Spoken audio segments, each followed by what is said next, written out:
I had an opportunity to do some work with Mr. Lee in 1975, but of course he passed away before that we could sit down and make arrangements to get the job, to do the job. Right. And I thought that at that time, that really kind of carried me because I got really excited about working with him and that type of thing. And I just wanted to hone in all of my skills. And I did that by going to tournaments and fighting and sparring and training. That's what I did. And, I looked forward for that opportunity. Unfortunately, he passed away.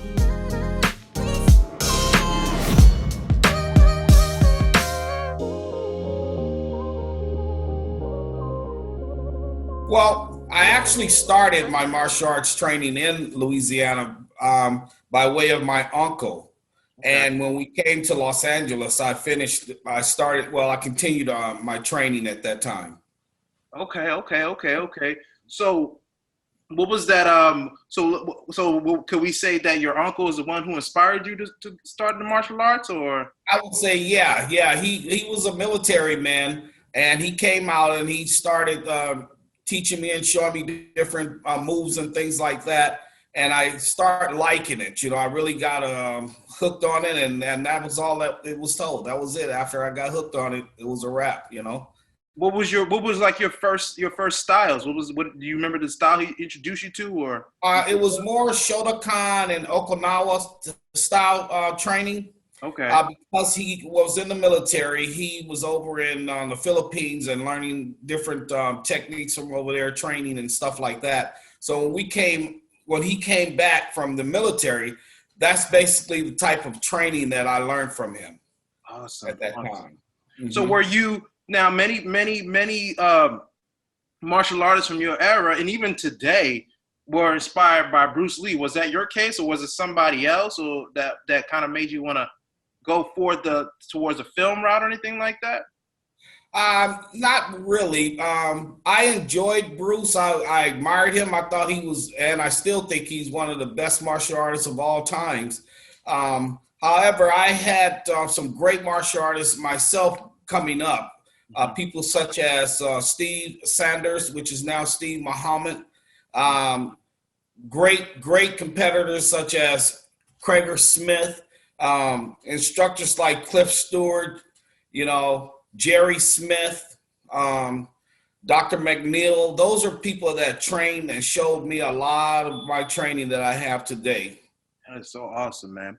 Okay, so let's fast forward a lot. Let's fast forward. When did you? Okay, obviously you're obviously known for these kung fu Asian foreign films. Like, how did you even, as a black man at your time, how did you even break into that scene? Like, let us know, please. Yeah, I was blessed, to be perfectly honest with you. I was very blessed at that time. We were doing standby work for some of the films in Hollywood. Mm-hmm. And we went to the Man the Myth premiere there, or to the filming actually. And they asked me to sit in on the class. So me and a bunch of my brother from the BKF, the Black Karate Federation at that time, we were at that school training, and that's how I got my start, because I was actually challenged by some of the crew there to spar with me, because some of my guys were saying, go ahead, show them what you can do, man, show them what you got and all that, and they saw me moving around in the film while they were doing the filming. Mm-hmm. And stuff like that. So one of them, he decided that he wanted to challenge me. Mm-hmm. And I didn't really want to do anything because I didn't like getting hit in the face or anything like that. So if I got hit, it was going to be for real on and going. Yeah. So he said, oh, no, it's okay. It's okay. So we start sparring. And sure enough, the first move he did was a kick towards the face. And he almost hit me, but I moved back. And that was it. Right after that, I started lighting him up, with punches and kicks and putting it to him. And the film, the director at the time, he was out there just sitting around, they were talking about what they were going to do. And they saw this going on, and it caught their eye. And that's when I got started. Right after the filming, the film director came up to me. He didn't speak any English at the time, but the owner of the film company was actually there, and they approached me about doing some films and working, and they asked for my information. I gave it to them, and that's how it all started. So Yes. now it wasn't, you didn't go out there and like stay out there. You were kind of back and forth as far as going back to LA and back to Asia, back and forth to shoot these films, these different. Yes, sir. That's correct. I was there for like 4 to 6 months at a time. You know, we were filming, and I was staying with some Oriental families there over there, and it was really, really good. It was a great experience. I had a great time, learned a lot. A lot of the training that I learned over there was from a master called Master Lee, and I didn't know it, but at that time I was told that he also was one of the instructors or one of the fight choreographers that worked with Mr. Lee at that time. Wow. So I was kind of honored, you know, to know that. And they said that I had the type of speed that he had at that time, you know, when I was performing. And, you know, that was very, very exciting. So about how old were you when this kind of took off? Because you look good, by the way, but you look very, very young. Like you were like 16, 15. Yeah, no, I was young. The very first film that I did, was The Man, the Myth. Well, actually, before The Man, the Myth, it was Enter the Dragon. But the problem with that is that I was so short that as they were coming into our school and filming, you know, the cameras just kind of went over me a little bit. You could see just a little bit of me peeking out, but, you know, that was probably it. And, yeah, so... yeah, that was what that was all about. Okay, so let's. I kind of forgot the question. I'm sorry. That's all good. So let's talk about some of them films now. One of my favorites, man, was Sun Dragon, man. Like, I actually saw a couple clips on YouTube a while ago, but then they kept popping up from the algorithm. And one that stood out to me, it was actually two scenes that stood out to me, was the one you were, it looked like you were like in a rock quarry or some type of meal. And it was like 5 or 8 Asian guys you were going up against. Yes. You went to town, man. Like, explain that. Like, what was the choreography process like? Like, how was that experience? That was great, and I'm glad you brought that up because that was one of the favorite scenes that I had also, and the best time I had during the filming. You know, we went through that for about a day and a half to get the choreography right and everything. I wanted to do way more than what they wanted me to do. Actually, I thought it was my turn to showcase my style, my talents at that time. Right. But I had to stick to the script, you know. But it was great, man, and that was a rock field that we were in, and you know, again, I was very young, and I was excited, you know, and man, that big truck, I don't know if you remember that big tractor that was out there. That thing was huge. And I got in that and I drove it a little bit, not too much, but I drove it a little bit. And so, you know, that was really exciting for me at that time. Okay. So let me ask you this. Okay. So now explain to me, there was another fight near you actually picked up a bow staff, which is actually my favorite weapon. Yes. If I had a choice, I know I got some samurais beside. Yeah, I'm looking at them right now. But I'm a bow staff. Maybe one day I can show you some of my videos. You can tell me your feedback. But like, break that down because I put that on the page and the guys went wow, man. Every time I put your content up there, they go wow. But the bow staff, the music, everything was was dope. Like, explain that process. Well, you know, I come from a system from the BKF, Black Karate Federation, is a Kempo oriented system, and I learned a lot from Grandmaster Doug Wong, also Yamashita, people like that were doing weapons when I was young. And the staff was something that I really liked. I know how to use the 3 staff as well, and I use it very good, but I didn't get a chance to showcase it. I really didn't get a chance to showcase a lot of the weaponry that I can do. Right. But I do like the staff a lot. I'm like you. I love the staff, you know. It's an extension of you when you're striking and you're doing the different things you checking with it and breaking and that kind of thing. I absolutely love that. I agree with you on the staff.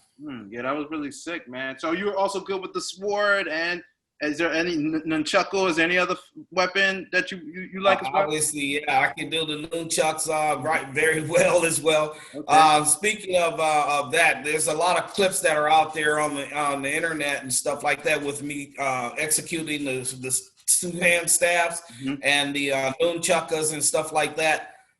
Yeah, I'm pretty good with the nunchucks as well. I can use both of them, both hands. Mhm. Excellent, no worries. Okay. So if you had to, somebody say, "Hey, man, I'm going to give you $1 million, but you only got to choose one weapon to give me a demo. Which one would you choose off top? 3 seconds, go. The three staff.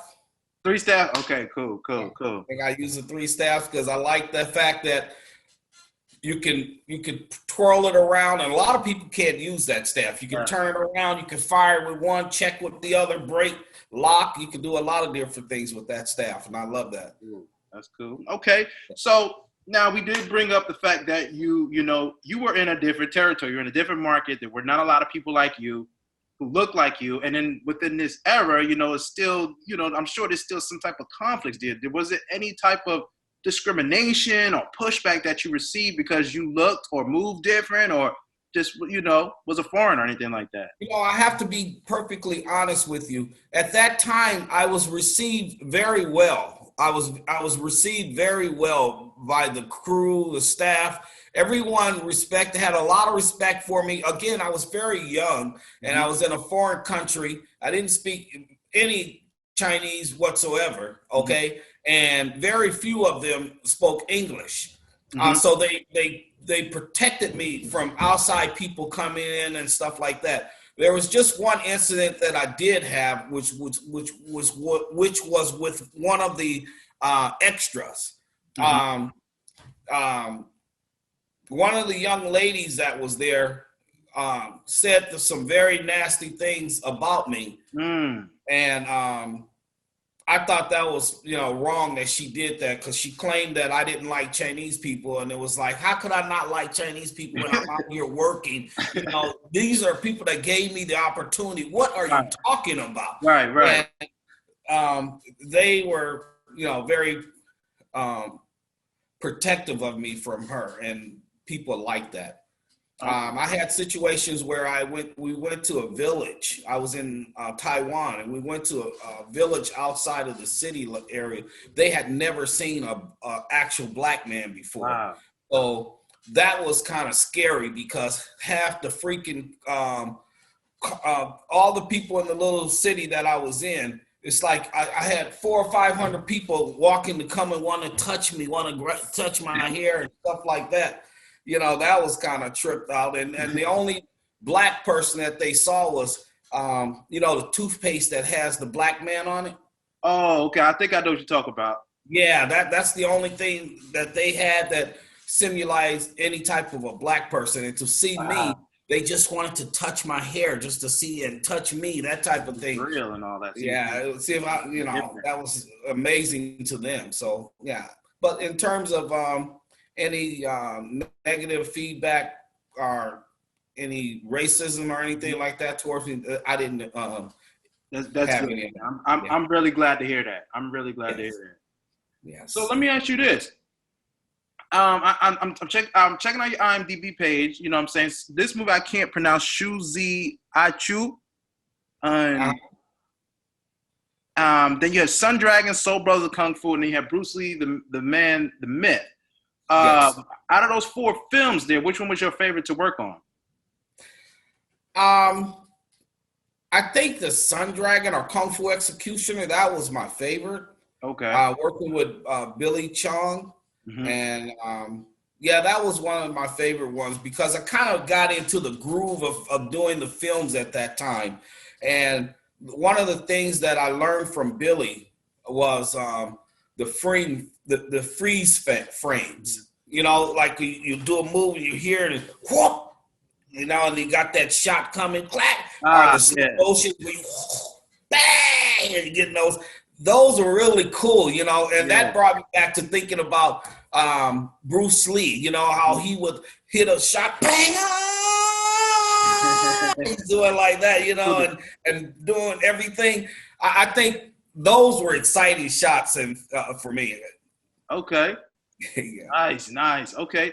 All right. So now I have to take a look at your credits. So now looking at your credits, I would like to know how come you didn't break into any American films.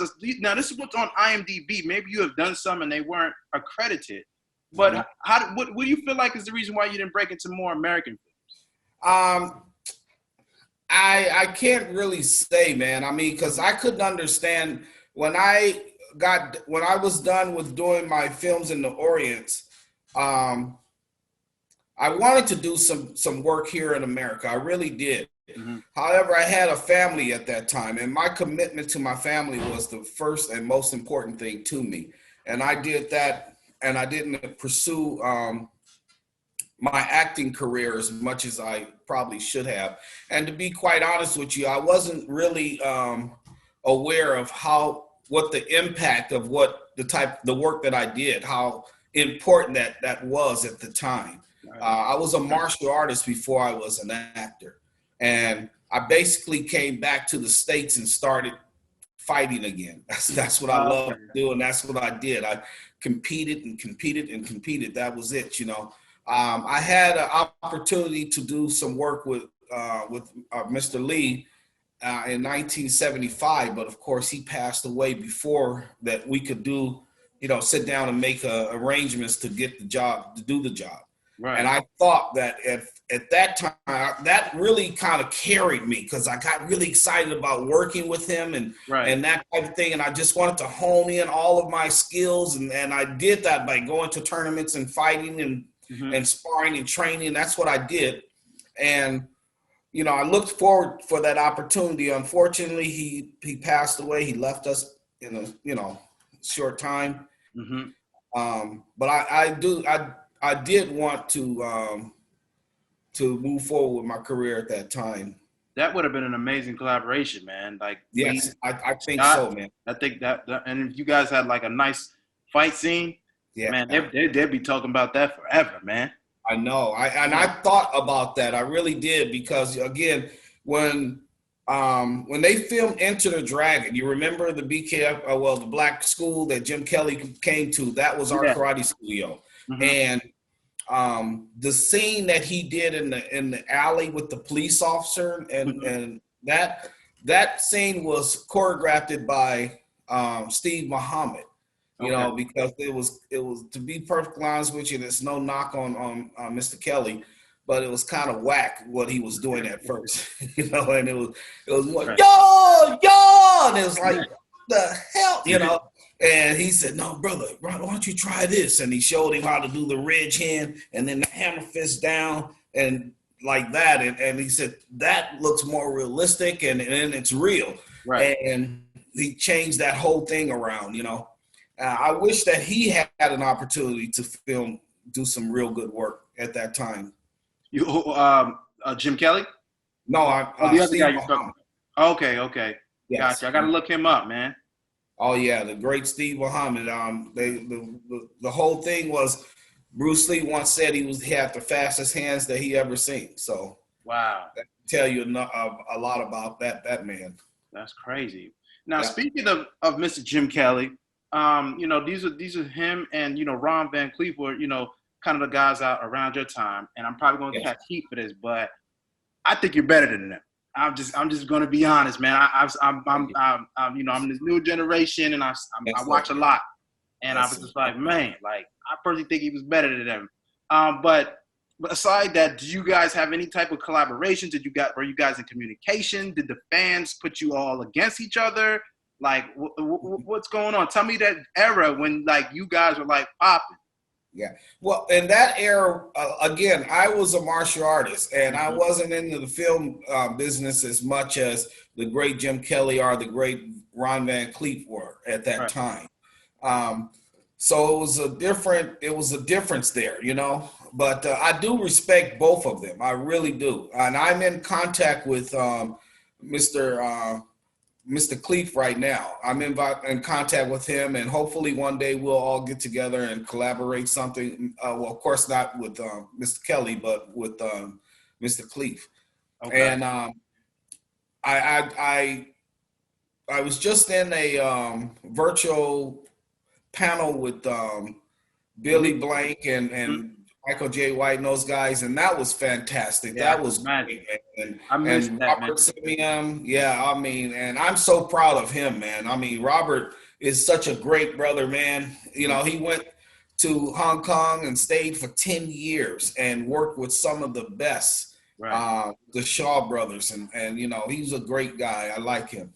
That's what's up. Yeah. So, with that said, that leads me into my next question. Are there any guys of today that really inspire you? Like, man, I really like that guy. I like the way he moves. Or I like, like a Tony Jaa, Michael Jaa White. Is anybody today that really inspires you?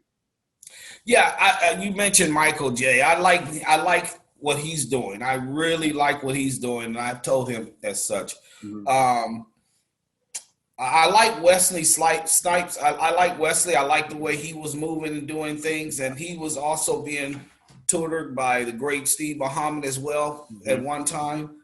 I think he also learned some moves from the great Clifford Stewart as well. Mhm. Those are guys that I really like, and I love what they're doing. When you look at what they're doing, you look at their movement. I mean, that is just beautiful stuff. I love that.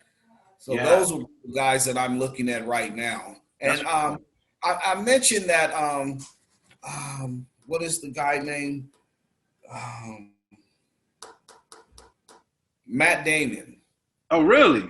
Yeah, I like what he was doing with the series that he had going on. The Bourne series? The Bourne You series. really like those, man? I like those, man. Those I love it, brother. Those, now, when you mention about somebody, bang, bang, bang, bang, pow, pow, that is what I'm talking about. Okay. Yes. I'm only gonna fight with you this one time on this, only because maybe he's a great fighter, but me and including many other cinema, even people, film guys, we only thing we don't like about that series is the camera work. You know, everything was so close, you couldn't see what's going on. It's like Right. overcut. That's Right. the only problem I have with the Jason Bourne's fight series. I like what everything is going on, but like you looking at that, you have no problem with that. The shaky cam and Well, that part, okay. What I like about it, you mentioned about the in close stuff. I'm an in close guy. Okay. I love to hit a guy, bang, bang, bang, pow, pow, pow. I mean, Right. that's what I do. So I can see that. I'm looking and I watch when he do a check, whap, and he's getting a guy coming underneath, taking the nose through the head, Mhm. you know, coming across with the elbow or something like that kind of stuff. I see. Mhm. It's shaking, and yeah, I look at that. But what I'm looking at is the movements. I agree with you guys on some of that. Yes. That's very interesting because we look at your type of stuff is the model. Like we like because you didn't have all these cuts, you didn't have Right. all these moving cameras. It was just like boom, boom, boom, boom, Yeah. boom, and it still looked beautiful. Yeah. And then a lot of times you're looking at actors today, and you know they're not real fighters because it's like they're hiding all this. It's like almost like Yeah. all these cuts and angles. They're almost like they're hiding stuff. So I Right. find that quite interesting, man. You know, the thing about it, what really got me was I wanted to really explode. You have no idea, man, the type of stuff I wanted to do. Mhm. But it wasn't good for the camera. It wasn't good for the script and that type thing. Give you an example. We were doing Soul Brothers of Kung Fu. And we had one scene where I was fighting and rolling down the hill. It was at a home, and on that particular scene, I'm rolling down, and just my instincts kicked in. When I rolled down, I was supposed to get into a fighting stance and start, you know, fighting the guys. Well, I'm rolling, but when I came out of the roll, the guy was right on top of me. So I start smashing on him, bang, bang, bang, bang, bang, bang, and then I jumped back. Right. And I said, I'm sorry. And they were, no, don't stop, no, you know, because they had continued to film and they loved what I was doing. Right. But I cut it. After I cut and stopped it, it messed up the scene, man. But you know, I was ready to go. It's like that's natural for me. Let's run with it, you know. Right. And then then they were using film, so it wasn't like they could run it. They had film, so you had to get it right, and it wasn't like digital. So I was like, oh man, that I think more film will cost more money, right? Yes, sir. That's the thing too. We had to respect about you guys because you guys had to get it right the first time, and second time wasn't like 50 takes, you know?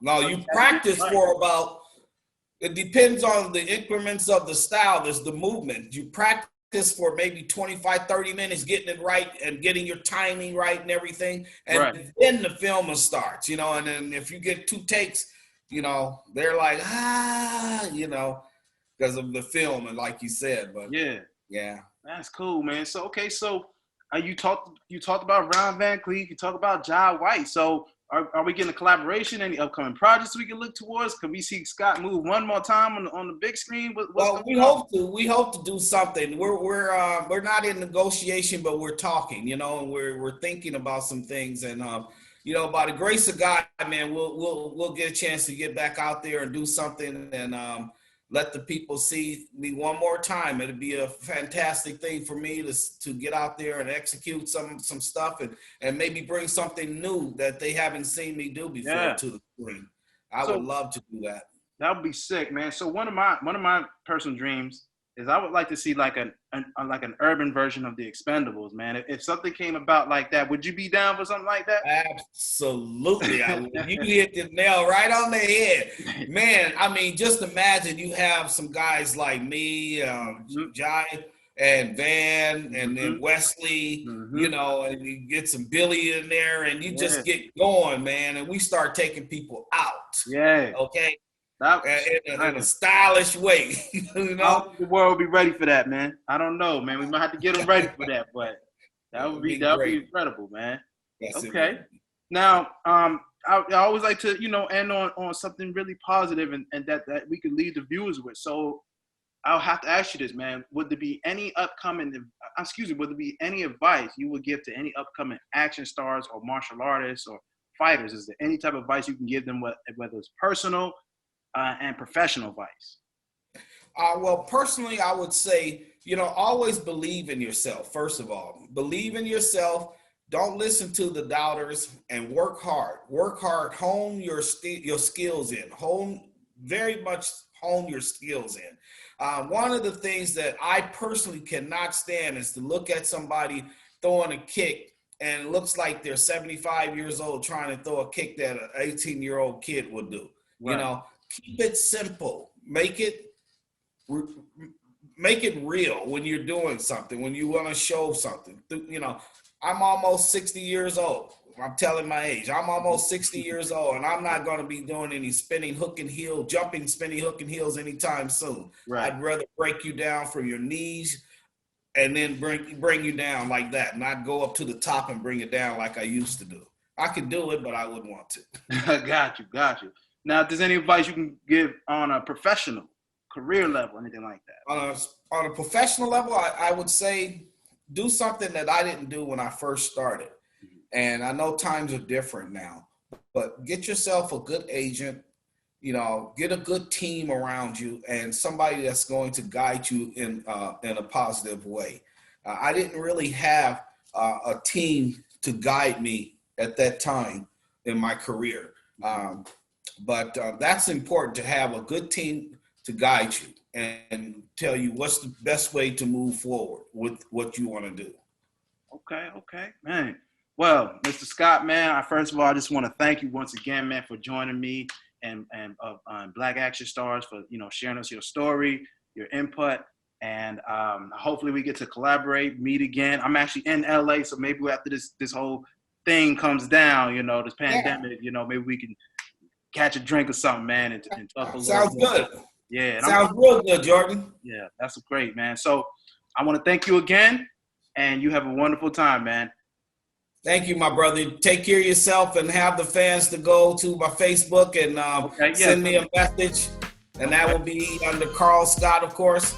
Okay. And go to warriormethodma.com. Get one of my t-shirts. Let's go. Y'all heard it from him. Yes, sir. Black Action Stars, and we out.